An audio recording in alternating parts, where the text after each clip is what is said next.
Washington, the White House is boosting its offer in up-and-down COVID-19 aid talks in hopes of an agreement before Election Day, even as President Donald Trump's most powerful GOP ally in the Senate said Congress is unlikely to deliver relief by then.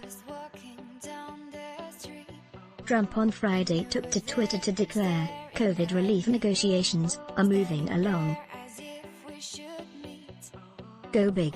A top economic advisor said the Trump team was upping its offer in advance of a Friday conversation between Treasury Secretary Steven Mnuchin and House Speaker Nancy Pelosi. The two spoke for more than 30 minutes Friday afternoon, said Pelosi spokesman Drew Hamill.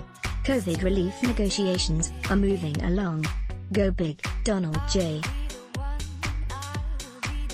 Trump, at Real Donald Trump, 1602258520000. A GOP aide familiar with the new offer said it is about $1.8 trillion, with a key state and local fiscal relief component moving from $250 billion to at least $300 billion. The White House says its most recent prior offer was about $1.6 trillion. The aide requested anonymity because the negotiations are private.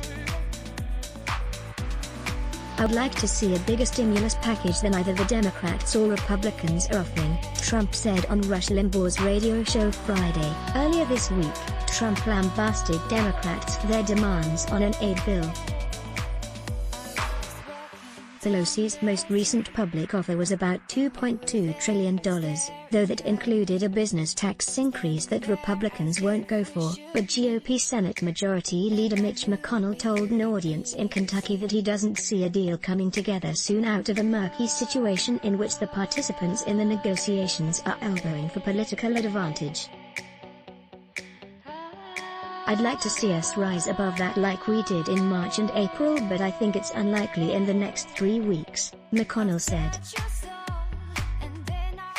McConnell said later that the first item of priority of the Senate is the Supreme Court, suggesting there isn't time to both process a COVID relief bill and the nomination of Judge Amy Coney Barrett before the election. He spoke after Trump apparently performed an about-face, empowering Mnuchin to resume negotiations with Pelosi, Democrat California, on a larger, comprehensive coronavirus relief package despite calling off the talks just days before.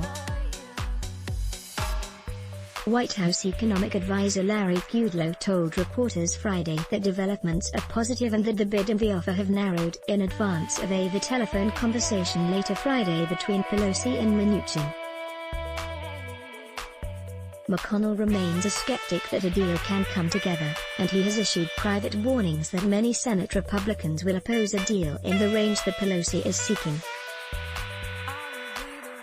"We do need another rescue package," McConnell said. "But the proximity to the election and the differences about what is needed at this particular juncture are pretty vast." Later Friday, during an appearance in Tompkinsville, Kentucky, McConnell said, "I don't know whether we'll get another virus relief package or not." McConnell's remarks capped a tumultuous week in which Trump sent conflicting signals and made unworkable demands. On Tuesday, he ordered an end to the weeks-long talks after being told that few Republicans in Congress would end up voting for a possible Pelosi-Mnuchin deal. After taking blowback for that decision, Trump sought to revive the negotiations Thursday. Yet even as Mnuchin was re-engaging with Pelosi, staffers in the White House, working under Chief of Staff Mark Meadows, a key negotiator, were issuing demands for a smaller package stuffed with Trump's priorities. All this comes as Trump is sliding in the polls and is sidelined by his COVID-19 infection. The White House is short-staffed and dealing with infections among its employees. And the President and Pelosi are attacking each other's mental health. That the talks were headed nowhere was an open secret among close observers in Washington, but both sides had been reluctant to declare them dead until Trump did so Tuesday, making himself a magnet for blame.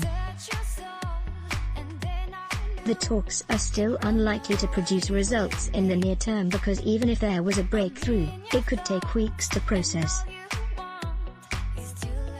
McConnell says he is open to resuming the negotiations in a post-election lame duck session, but that prospect is murky as well, depending on the results. On Friday, Pelosi issued a downbeat assessment in a letter to her colleagues but expressed some optimism in an appearance on MSNBC.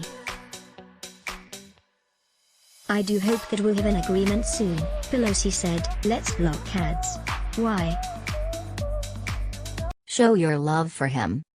Click the link in description. Thanks for watching.